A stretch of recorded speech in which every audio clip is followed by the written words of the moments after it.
ఒకరోజు రాత్రి చాలా నిశ్శబ్దంగా ఉంది. ఒక భక్తుడు దేవాలయంలో ఒంటరిగా కూర్చుని కన్నీళ్లతో ప్రార్థిస్తున్నాడు.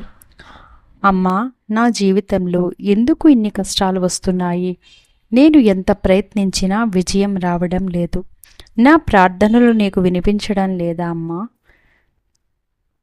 అంతలో దేవాలయం అంతా ఒక దివ్య కాంతితో నిండిపోయింది.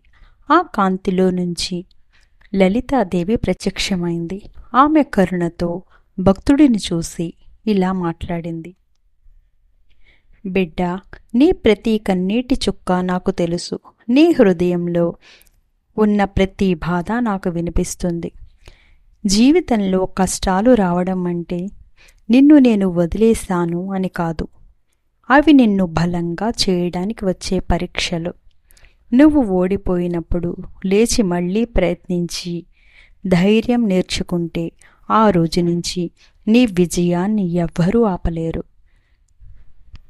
భక్తుడు ఇంకా బాధగా అడిగాడు, అమ్మా, నాకు చాలా భయం వేస్తోంది. నా భవిష్యత్తు ఎలా ఉంటుందో తెలియదు.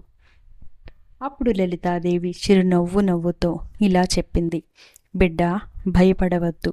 నీ దారిలో ఉన్న చీకటి తాత్కాలికం మాత్రమే. సూర్యుడు ఉదయించిన తర్వాత చీకటి ఎలా పోతుందో అలానే నీ కష్టాలు కూడా ఒకరోజు పోతాయి. ప్రతి ఉదయం నన్ను ఒక్కసారి స్మరించు. నీ హృదయంలో ధైర్యం ఉంచు. నీ ప్రయత్నం ఆపకుండా కొనసాగించు. నీ దారిలో ఉన్న ప్రతి అడ్డంకిని నేనే తొలగిస్తాను. నీ జీవితంలో వెలుగు తీసుకురావడం నా ఆశీర్వాదం. భక్తుడు కళ్ళల్లో ఆనందం మెరిసింది. అమ్మా, నీ మాటలు నాకు కొత్త జీవితం ఇచ్చాయి. ఇప్పటి నుంచి నేను ఎప్పుడూ నిరాశపడను. అప్పుడు లలితాదేవి తన చెయ్యి పైకి ఎత్తి భక్తుడిని ఆశీర్వదిస్తూ ఇలా చెప్పింది.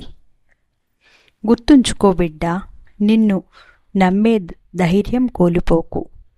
నీ ప్రయత్నం ఆపకపోతే నా ఆశీర్వాదం కూడా ఎప్పుడూ ఆగదు. నీ జీవితంలో విజయాలు రావడం ఖాయం.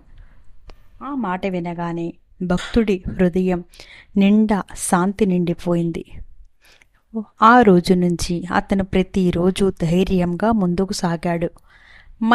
మరియు కొద్ది రోజుల్లోనే అతని జీవితంలో అద్భుతమైన మార్పులు జరిగాయి.